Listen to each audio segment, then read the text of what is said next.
Salam sehat, bertemu kembali dengan komunitas membangun positivity. Kali ini topik kita di penghujung tahun 2021 adalah AI dan masa depan otak manusia.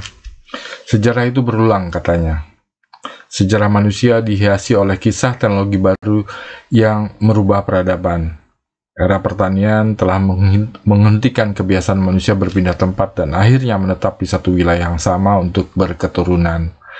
Berbagai pemikiran yang lebih rumit pun mulai berkembang di masa itu, seperti pemikiran tentang agama, pemerintahan, sains, dan lain-lain.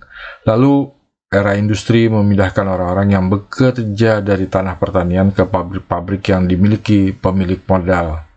Kemudian, kurang dari 10.000 tahun sejak awal peradaban manusia akan berubah lagi karena AI bakal menggantikan otak manusia untuk berpikir, memiliki emosi, mencipta musik atau lukisan sekalipun, dan bahkan membuat keputusan besar, kompleks, dan berisiko tinggi.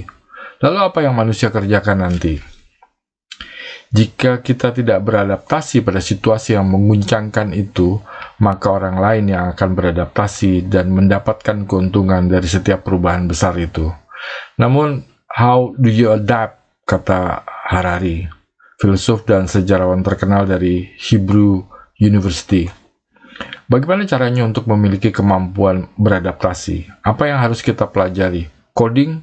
Tentu bukan, karena saat AI muncul, coding tidak diperlukan lagi karena coding bukan untuk AI yang memiliki kemampuan untuk self-learning.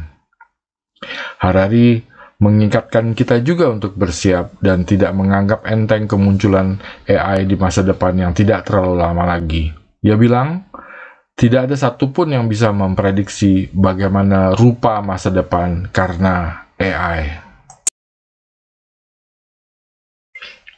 Belum lama ini saya pergi ke dokter THT untuk memeriksa telinga saya yang berbunyi tik-tik-tik saat ada suara keras. Dokter menggunakan kamera yang dimasukkan ke liang telinga saya dan menemukan beberapa helai rambut sepanjang 1/4 cm menempel di gendang telinga saya. Dengan mudah dokter mengambil rambut-rambut itu secara manual tentunya, yang nampaknya masuk ke liang telinga saya karena saya memotong rambut. Tanpa menunggu datangnya era AI yang lebih advance, tentu apa yang dikerjakan dokter THT tadi bakal segera digantikan dengan robot THT yang bekerja lebih akurat dibanding dengan tangan atau mata dokter. Jika robot THT itu terhubung dengan AI, maka satu kasus saya akan menghasilkan data yang akan menjadi bagian dari big data di seluruh dunia. Robot THT yang lain tentu akan semakin pintar berkat big data itu. Saat seperti itu, kita tidak butuh lagi dokter THT. Dokter yang kehilangan pekerjaannya tidak akan sendirian. Supir taksi, supir truk juga akan kehilangan pekerjaannya karena munculnya self-driving vehicles tidak lama lagi. Bahkan profesi lawyer pun akan menghilang. Masih banyak lagi yang bakal kehilangan pekerjaannya di berbagai bidang yang berbeda. Padahal ada multiplier effect saat satu profesi menghilang. Di rumah sakit, perawat juga ikut menghilang. Rumah makan dan penginapan yang kehilangan pelanggannya, yaitu supir truk atau supir taksi, juga akan mengurangi pegawainya. Melihat prediksi itu, beberapa artikel atau buku menyebut kita harus tetap optimis karena saat satu profesi atau pekerjaan yang menghilang, maka akan digantikan dengan pekerjaan atau profesi yang lain. Mungkin mereka menganalogikan dengan pekerjaan di pertanian yang berpindah ke pabrik. Namun, coba renungkan ini. Dalam satu dekade terakhir ini sudah banyak online learning yang memanfaatkan AI karena satu, tidak dibutuhkan guru yang banyak. Hanya diperlukan waktu yang amat sedikit untuk merancang modul belajar. 3, tiap murid mendapatkan modul belajar yang spesifik. 4, lebih banyak jenis pembelajaran yang bisa disediakan. 5. Mudah melacak progres dari proses belajar. 6. Lebih mudah untuk merancang return of investment bagi perusahaan penyedia online learning. Padahal mengajar adalah profesi yang sangat banyak dikerjakan orang karena banyak orang membutuhkan pendidikan macam-macam sejak lahir hingga ajal tiba. Terutama itu di era digital sekarang yang semua cepat sekali berubah. Semua orang kadang menjadi guru bagi orang lain, namun semua itu telah mulai digantikan oleh AI. Jadi AI akan mengambil semua pekerjaan atau profesi yang dulu dikerjakan oleh manusia di seluruh permukaan bumi ini. Sebagaimana kita tahu, AI sekarang sudah menciptakan musik, menciptakan lukisan, bahkan desain mobil yang lengkap dengan spesifikasi mesinnya. Oleh karena itu, pertanyaan besarnya sekarang adalah kemampuan beradaptasi yang seperti apa yang kita butuhkan, selain harus tetap bersikap optimis. Mungkin pertanyaan itu bisa kita serahkan ke AI. Tentu itu ironi. Jika banyak lapangan pekerjaan atau profesi menghilang, lalu apa yang akan dikerjakan manusia? Tentu manusia masih akan terus berpikir, namun kualitas atau produk yang dihasilkan pikiran manusia akan dikalahkan oleh AI.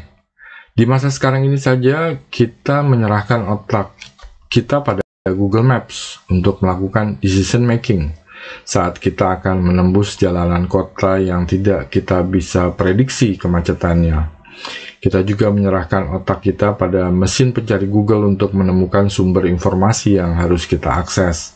Setiap hari bahkan kita membiarkan Facebook memilihkan informasi yang sebaiknya kita kunyah melalui berbagai wall yang muncul saat kita membuka akun Facebook. Itu juga termasuk iklan produk atau jasa yang mengikuti kita kemanapun kita pergi membuka akun kita di berbagai platform media sosial. The rise of AI belum betul-betul terjadi, namun dampaknya sudah mulai terasa melalui media sosial yang kita gunakan, yang sebenarnya sudah menerapkan unsur AI di dalamnya. Pikiran kita sebenarnya sudah bisa dibajak oleh media sosial, namun kita tidak menyadarinya. Masih hangat sebenarnya di berbagai media internasional akhir-akhir ini mengenai Frances Haugen yang menyatakan Facebook terbukti malah menjadi platform yang memicu penyebaran misinformation, kebencian, atau kekerasan agar Facebook bisa lebih menangguk profit yang lebih besar. Itu sebabnya ada beberapa pemikir yang khawatir AI akan melahirkan ancaman baru bagi kemanusiaan karena AI akan melahirkan sejumlah oligarki baru atau dictatorships baru atau otoritarianisme baru. Jadi the rise of AI bukan hanya soal hilangnya lapangan pekerjaan atau profesi. Kemanusiaan terancam juga jika kita tidak berhati-hati. Apa yang akan diputuskan oleh AI terhadap sebagian besar manusia di permukaan bumi ini yang telah dibuat atau akan dibuat menjadi jobless atau disebut useless class. Bahkan pertanyaan besar lainnya adalah apakah AI akan mengambil alih semuanya dari manusia ketika AI menangani semua fasilitas vital di permukaan bumi? Banyak ahli berpendapat AI hanya membutuhkan 2 dekade saja untuk muncul. Itu berdasarkan pada kekuatan komputer yang bertambah ratusan kali, mungkin ribuan kali sebenarnya setiap tahun. Mengenai ini tentu kebanyakan orang nggak banyak tahu, terutama tentang perusahaan seperti Google yang telah mengembangkan komputer yang memiliki kekuatan 158 juta kali lebih kuat daripada komputer yang digunakan oleh kebanyakan orang. Quantum komputer yang dimiliki Google ini bukan satu-satunya karena masih ada perusahaan lain yang juga sudah memiliki pencapaian hampir sama seperti Google. Artinya kebanyakan dari kita yang hidup sekarang ini akan menyaksikan the rise of AI sebentar lagi. Meski demikian, the rise of AI masih belum menjadi topik sehari-hari karena masih menjadi topik yang eksklusif terutama di kalangan pengusaha, saintis, pemikir, futuris, serta megaloman. Mereka yang bergerak di dunia politik bisa dipastikan akan memanfaatkan AI untuk penyiasatan masyarakat sebagaimana biasanya. Di Indonesia mereka sudah menyesatkan masyarakat melalui agama sebagaimana yang terjadi di Pilkada Jakarta yang lalu. Kebanyakan orang mengira pilkada itu menjadi rusak karena ulah kelompok agama yang radikal, tanpa disadari oleh banyak orang padahal agama dan kelompok radikalnya telah ditunggangi oleh politisi dan pemilik modal untuk merusak pilkada itu.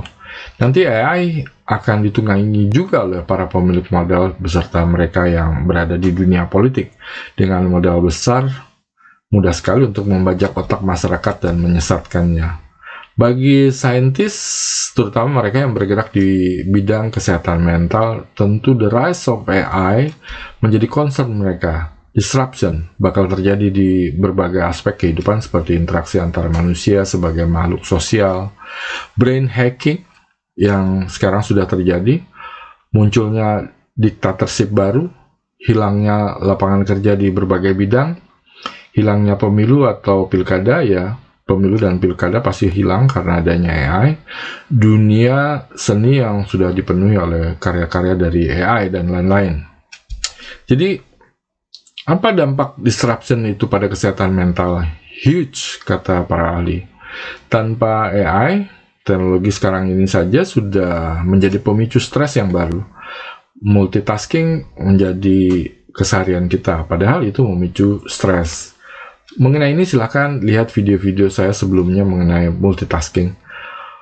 Media sosial memicu aktivitas mind wandering ya, padahal mind wandering memicu stres. Media sosial juga menggiring kita pada topik-topik negatif yang memicu stres. Berbagai kemudahan dalam hidup yang dibuat oleh atau dihasilkan oleh teknologi yang ada sekarang telah membuat beberapa bagian penting dari otak kita lebih jarang digunakan, yang akibatnya juga memicu mind wandering lebih banyak. Ada banyak PR yang sebenarnya mesti kita kerjakan untuk menjalani hidup dengan teknologi yang ada sekarang. Dan akan lebih banyak lagi PR untuk menghadapi the rise of AI yang pasti datang hanya dalam beberapa dekade mendatang. Para saintis dan pemikir di luar sana sudah sibuk berkumpul dan berdiskusi mengenai ini. Tulisan, buku, dan ceramah mereka tersebar di dunia maya. Kita di Indonesia masih sibuk mencoba membuat pengasong poligami agar tidak terlalu berisik. Sayang sekali memang. Selamat berlibur dan selamat menyongsong tahun baru 2022.